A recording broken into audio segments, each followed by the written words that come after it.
The marble halls of Preston Academy echoed with laughter and clinking glasses as I adjusted my plain black uniform, trying to blend in with the other catering staff.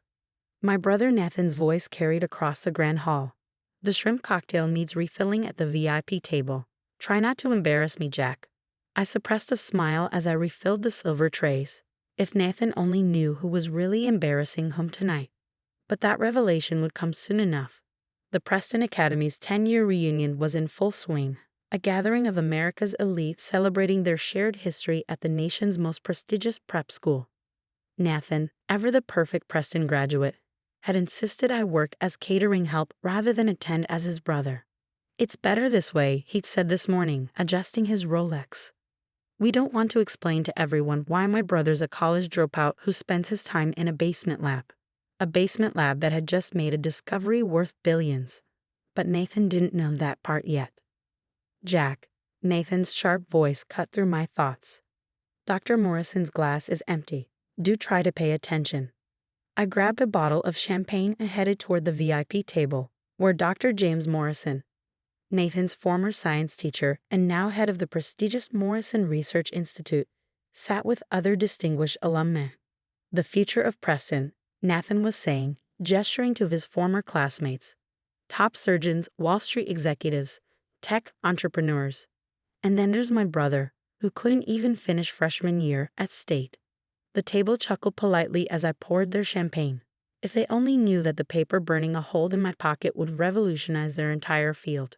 3 years earlier. "You're dropping out?" Nathan's voice filled our parents' living room with disappointment. "After everything Mom and Dad sacrificed to send you to college?" I tried to explain about the research, about the breakthrough I was close to achieving in cellular regeneration. But Nathan, with his Preston education and Harvard MBA, only saw failure. "This is why you should have gone to Preston," he sighed. "They would have taught you persistence, discipline. Instead, you're throwing away your future on some pipe dream in a basement lab." "It's not a pipe dream," I insisted. "The preliminary results are promising. If I could just get funding." "Funding?" Nathan laughed.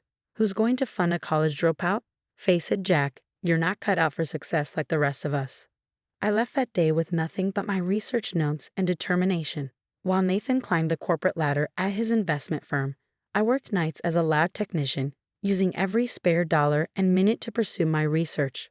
Present day. Speaking of research, Dr. Morrison's voice drew my attention back to the VIP table. "Has anyone seen the paper making waves in cellular biology? Something about a breakthrough in regenerative medicine." My heart skipped a beat. The paper in my pocket suddenly felt heavier. "Oh, some unknown researcher," Nathan dismissed with a wave. "Probably nothing significant." Dr. Morrison frowned. "Actually, it's being hailed as revolutionary. The author is publishing under a pseudonym, but rumor has it they've solved the telomere degradation problem that's stumped us for decades." I couldn't help myself. "The researcher used a novel approach to cellular repair," I said quietly, earning sharp looks from both Nathan and the VIP guests. "The help should not interrupt," Nathan hissed, but Dr. Morrison held up his hand. No, let him speak. You seem familiar with the research." Before I could respond, the doors burst open. Alexandra Chen, CEO of Chen Biotech and one of the world's leading pharmaceutical companies, strode in. She wasn't supposed to arrive for another hour. "Dr. Morrison," she called out, her voice carrying across the hall. "I believe we found our mystery researcher." Nathan stood smoothing his expensive suit. "Ms. Chen, welcome to Preston Academy. I don't believe we were expecting you so." "Where is he?" she interrupted, scanning the room. Her eyes landed on me, still holding the champagne bottle in my catering uniform. "Dr. Jackson Roberts." The room went silent. Nathan's champagne glass slipped from his fingers, shattering on the marble floor. "I believe," I said calmly, pulling the research paper from my pocket, "you wanted to discuss my findings on cellular regeneration."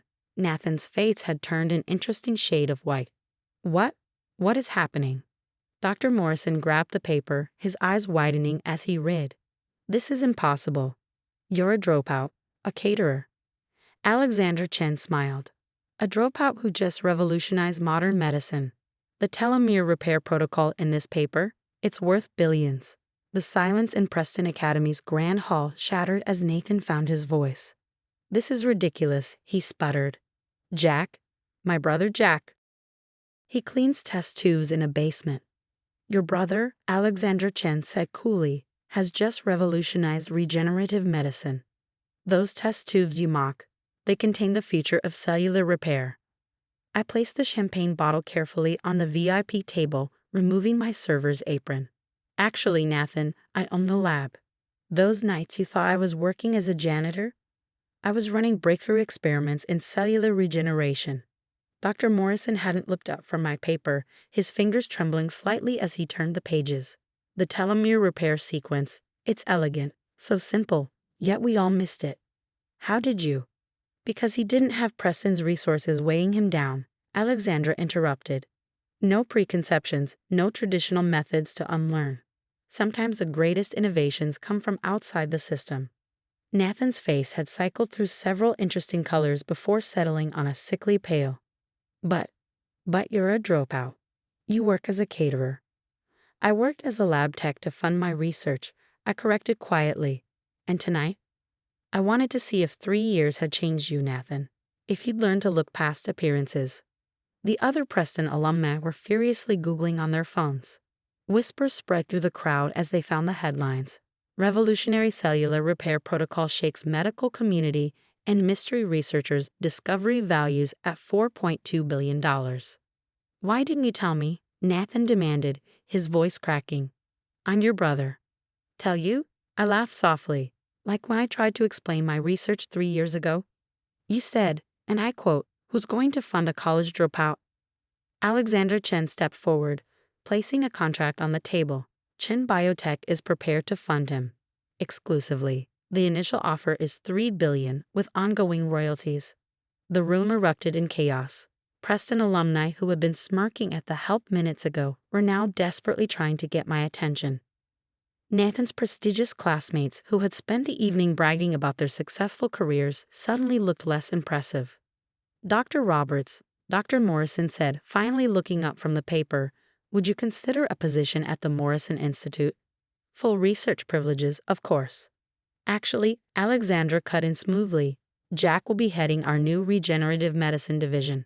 Unless other offers interest you." She raised an eyebrow at me. I thought about the nights in my lab, working while Nathan attended charity galas. About the family dinners where he bragged about his Preston connections while dismissing my hobby. About the look on his face when I tried to share my breakthroughs.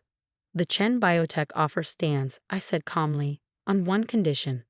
"Name it," Alexandra replied. "The research stays accessible. No price gouging, no exclusive patents.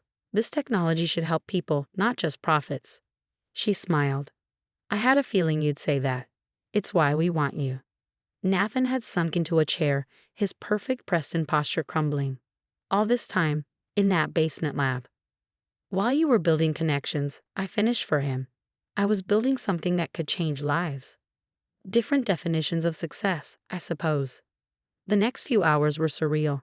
Preston alumni who had ignored me all evening now clustered around, hanging on every word as I explained my research. Dr. Morrison kept rereading the paper, occasionally muttering "brilliant" under his breath. 1 month later, the Chen Biotech Research Center opened its doors, my lab upgraded from a basement to a state-of-the-art facility. The telomere repair protocol was already in clinical trials, showing promising results. Nathan had tried to reach out several times, usually with business proposals or investment opportunities. I let most of his calls go to voicemail.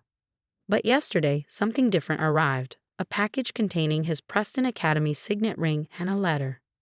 "Jack, I was wrong. Not just about your research, but about what success really means. Preston taught us to value status, connections, appearance.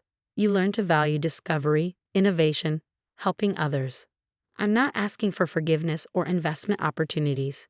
I'm just saying I understand now, and I'm proud to be your brother. Nathan." I placed the ring in my desk drawer next to my original research notes. Sometimes success isn't about proving others wrong. It's about proving yourself right, and sometimes the greatest revenge isn't in humiliating those who doubted you, but in using your success to help others. The lab hummed with activity around me as I reviewed new test results. A cure for aging-related diseases was within reach, and this time, It wouldn't be locked behind Preston's marble walls or reserved for society's elite. Alexandra stopped by my office, smiling at the framed photo of my old basement lab. Your brother called again. Something about a Preston alumni investment group. Tell him thanks, I replied, but I already have all the investment I need. She nodded appreciatively. When I first read your paper, I expected some privileged researcher with fancy credentials, finding you in a catering uniform at Preston. Disappointed? The opposite.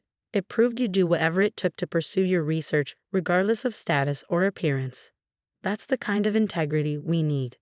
As I write this from my new office overlooking the research center, I can see dozens of scientists working to expand on my discovery. None of them care where I went to school or what my brother thinks. They care about the lives we're going to save.